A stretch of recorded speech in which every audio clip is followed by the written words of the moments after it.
आणि निवडणुकीला आता तुम्ही सामोरे जाताय? जसे की आज माघार घेण्याची लास्ट डेट होती आणि मी आपला फॉर्म ठेवलेला आहे. जसे की मी अगोदर पण सांगितला होता की आज तुम्ही बघू शकता की लोकशाही राहिलेली नाहीये. आज काँग्रेस जैसा राष्ट्रीय पक्ष जे आज आझादीपासून लढत आहे त्यांनी माघार घेतली, तो आज आपल्या महाराष्ट्रासाठी खूप एक लज्जास्पद गोष्ट आहे की काँग्रेस सारखे मोठे पक्षांनी माघार घेतली. आणि याच्यामध्ये धन्या मुंडे आणि देवेंद्र फडणवीस साहेब असा विचार करताय की सगळा महाराष्ट्र जे आहे ते आपल्या पद्धतीने चालवणार आहे. तो असं मी होऊ देणार नाही. मी पण माघार घेणार होती क्योंकि राष्ट्रवादीचे 2-3 लोकांसोबत माझा बोलणं झाला, मोठे नेते आहे त्यांच्यासोबत माझा बोलणं झाला होता काल रात्री. आणि मी विचार केला होता की नाही, मी माघार घेणार आहे. एक महिलासोबत आपल्याला सहानुभूतीची लाट आहे आणि मी इतकी मोठी पण नाहीये की मी ताई समोर लढू. पण मी येताना मी एक पोस्ट बघितली, माझ्या डोक्यात फिरला की ते पोस्ट मध्ये काय होता, धन्या मुंडे आणि सीएम साहेब आपले देवेंद्र भाऊ त्यांचा फोटो होता. आणि धन्या मुंडेनी आपले काँग्रेसचे नेता कोण येते हर्षवर्धन सपकाळ साहेबांना कॉल केला आणि काँग्रेसच्या उमेदवारांनी माघार घेतली.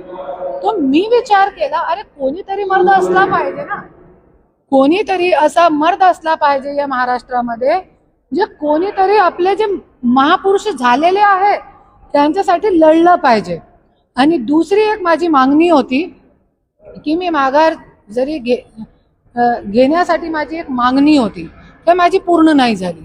ते माझी मागणी हे होती की जरी अजितदादा का जे FIRच्या आज रोहित दादा आवाज उचलत आहे ते जरी FIR मला दिली माझ्या हातामध्ये तर मी माघार घेते. क्यों? क्योंकि अजितदादाला न्याय भेटू शकते जरी FIR झाली तर. पण जरी आज आपण ज्या बारामतीमध्ये आज पोटनिवडणुकी, ज्या व्यक्तीची पोटनिवडणूक आहे, अजितदादांची पोटनिवडणूक आहे, आणि जरी आपण त्यांची बारामतीमध्ये आणि ज्यांची पोटनिवडणूक आहे त्यांच्या निवडणुकीमध्ये त्याच्या अगोदर जरी आपण त्यांना न्याय देऊ शकत नाही तो आपल्याला या महाराष्ट्रामध्ये राहण्याचा हक्क नाहीच आहे. आणि आज सगळ्यांपेक्षा महाराष्ट्राचा मोठा मुद्दा कोणता आहे तो आज अजितदादाच्या जे निधन कसं झालेलं आहे या गोष्टीवरती जे आज रोहित दादा मागणी करत आहे त्याच्या FIR झाली पाहिजे. आणि ते माझी मागणी होती, ते पूर्ण नाही झाली. तो मी आपला फॉर्म ठेवलेला आहे आणि याच्या पुढे पण मी इलेक्शन पूर्ण लढणार आहे आणि जिंकण्याचा प्रयत्न पण मी करणार आहे. फक्त एक मुद्दा नाहीये. आज खरोखर आपले सुनेत्रा वहिनी सोबत सहानुभूतीची लाट आहे, पण आम्हाला आमच्या समोर एक और लक्ष आहे, अजितदादाला पण आम्हाला न्याय द्यायचा आहे. ज्याची मागणी आपली सुनेत्रा वहिनी किंवा त्यांचे मुलगे करत नाही, तो या गोष्टीवरती पण सगळे विचार करून मी आपला फॉर्म ठेवलेला आहे आणि मी लढणार आहे. काय राष्ट्रीय पक्ष किंवा प्रादेशिक पक्षाचा उमेदवार नाही आहे? मी आहे ना, माझा पक्ष स्वराज्य शक्ती सेना हे राष्ट्रीय पक्ष आहे, तो मी एकटी आहे. आणि याच्यासाठी मी त्या दिवशी पण सांगितलं होता की मी त्याच्यासाठी फॉर्म टाकलेला आहे. चालेल, मला जरी माझे जे उमेदवार ते आहे, आमचे जे कार्यकर्ते आहे त्यांच्या जर भले आम्हाला मतदान पडेल, 50 मतदान पडू द्या, पण जे आपले महापुरुष झालेले आहे त्यांचे विचार आम्ही घेऊन चालणार आहे आणि जे आहे आम्ही लढणार आहे. आणि आज अजितदादाची बारामतीमध्ये मी हेच मुद्दा घेऊन चालणार आहे की जोपर्यंत आज अजितदादाला आज बारामतीमध्ये न्याय भेटू शकत नाही तो माझ्यासारखी महिलांना काय न्याय भेटणार आणि कोणाला न्याय भेटणार? कोणाला न्याय भेटणार नाही. और जरी हे मोठे सत्ताधारी लोक न्याय देऊ शकत नाही तो हे लोकांना सत्तामध्ये बसण्याचा हक्क नाहीच आहे. ताई, तुम्ही जसं पाहायला गेलं तर बीड हा मुंडेंचा बालेकिल्ला मानला जातो, तसं बारामती देखील पवारांचा बालेकिल्ला मानला जातो.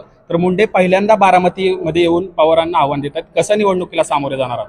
असू द्या ना, काय लढने का मजा तो वही आता है जहाँ लड़ने वाला मजबूत हो. और राजकारणमध्ये माझे जे आयडियल आहे, माझे राजकारणमध्ये जे आयडियल आहे ते कोण आहे? शंभूराजे, छत्रपती शिवाजी महाराजांचा मुलगा शंभूराजे माझे आयडियल आहे, ज्यांना किती मोठी मोठी ऑफर आली होती पण माघार घेतली नाही. तेच विचार घेऊन मी छत्रपती शिवाजी महाराज नसून त्यांनी मी आयडियल मानलेला आपला, क्योंकि त्यांचे जखमावर नमक छिडकला. काय काय ऑफर नाही होती त्यांना, पण त्यांनी माघार घेतली नाही. तसंच त्यांच्या शंभूराजेच्या विचारवर चलणारी मी आहे. तुम्ही म्हणालात की राष्ट्रवादीच्या 2-3 नेत्यांनी तुमच्याशी संपर्क केला. कोण नेते होते ते आणि काय बोलणं झालं होतं तुमचं त्यांच्याशी? आहे, खूप चांगले आहे आणि त्यांनी त्यांची बाजू मांडली आणि मी त्यांचं कौतुक पण करते. पूर्ण त्यांनी माझा माइंड जे आहे पूर्ण ते केला होता वॉश, की मी आज बारामतीमध्ये फक्त याच्यासाठी आली होती, माघार घेण्यासाठीही मी आली होती. पण मी ते पोस्ट बघितली ना, की महाराष्ट्र जे आहे फक्त क्या देवाभाऊ आणि धन्या मुंडे चालवणार आहे का?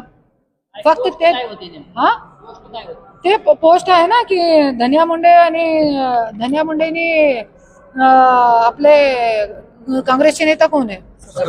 हर्षवर्धन सपकाळ सोबत बोलणं केला आणि काँग्रेसच्या उमेदवारांनी माघार घेतली.